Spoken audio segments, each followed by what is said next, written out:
Hey everybody, it's Livie here. Today I'm doing a tutorial on Caroline Forbes from the Vampire Diaries. She's going to be my favourite character and I thought I'd do a makeup tutorial for her, so let's get started. I'm taking Lancome's Taint Miracle foundation and using my fingers to apply it. I find that with the formulation and the consistency of this foundation, I don't really need to use a brush or a sponge or any sort of other applicator to put it on my face. It just goes on nicely with my fingers, so that's what I'm doing right now. Using MAC Select Cover Up Concealer in NW20, I'm just putting that on my under eyes, on my eye area, on the sides of my nose, and any little problem areas that I wish to conceal. And I'm just patting that in, again, with my fingers. It tends to do the trick, again, with this concealer. I don't like using a concealer brush, I just like using my fingers for it. So I'm literally just patting that in, covering up any dark circles. Because I'm so pale, they tend to show up quite strongly. I'm using a Laura Mercier Mineral Finishing Powder. It's in shade 1, it's translucent. And I'm going to take a really big fluffy brush by Sigma and just using really wide circular motions, just buff that into the skin. And this brush is so big, it's really, really good for applying this kind of powder. And you seem to get quite a lot of product into the bristles so that you can apply it all over your skin and it will just kind of go through evenly and you won't get any weird white patches, anything like that. It's really good. I'm using a Sleek's Face Contour Kit in Light and taking the contour side with a Sigma Tapered Highlighting Brush. I'm sort of contouring my cheekbones and filling in the hollows. And what this is going to do is, while she may not necessarily have a really sculpted sort of visage, if you will, it's because of the way that she wears her hair, she gets a lot of shadowing on the sides of her face, which is what I'm creating with the highlighting brush and the big fluffy one. So I'm just using that across my temples, under my jawline, through the hollows of my cheekbones, just to create that shadowing that she does get on the sides of her face. And I'm taking a Sigma large angled contour brush and the sort of highlighty side of my contour kit and using that up my cheekbones to create a little bit of light, and it's also quite good as like a light blush. I'm using Benefit Speed Brow to come through my eyebrows because while Caroline's brows are a little thinner than mine, I don't want to fill them in too much because obviously mine is so much thicker, so I'm just brushing the hairs all in the same direction, except for the front ones, which I like to brush in a vertical motion.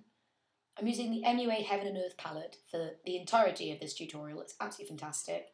Taking a large fluff brush by Sigma and taking that nice gold shade there, I'm going to apply that into the inner corners of my upper lids and sort of pull it up towards my brow bone to create some sort of definition between my nose, the inner corner of my eye, and my eyebrow bone.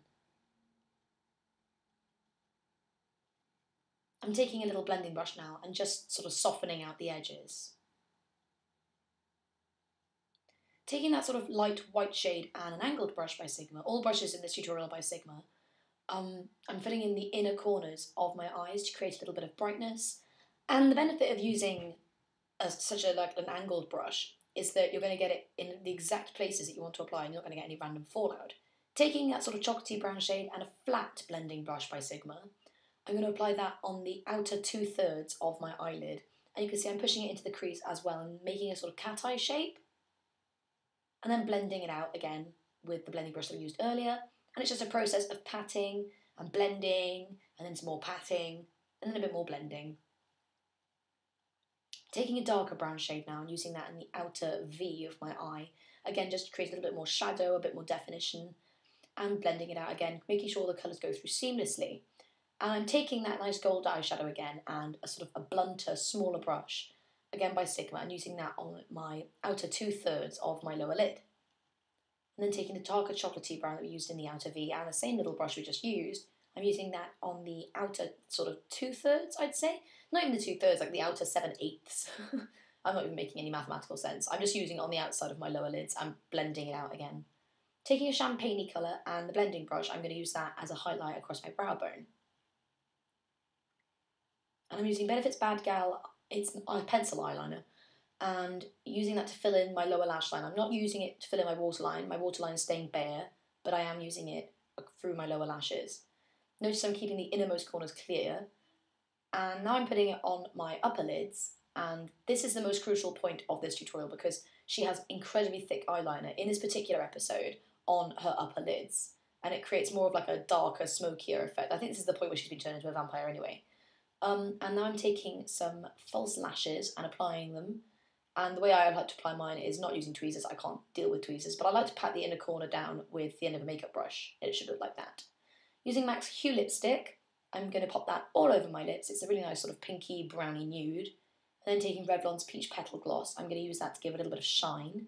It's a really nice lip gloss. Michelle1218 advised it in one of her videos ages ago. I always mention it at this point, but it's lovely. Really nice lip gloss. And this is the finished look. I hope you guys enjoy it. I will be seeing you guys soon in my next tutorial. Bye-bye!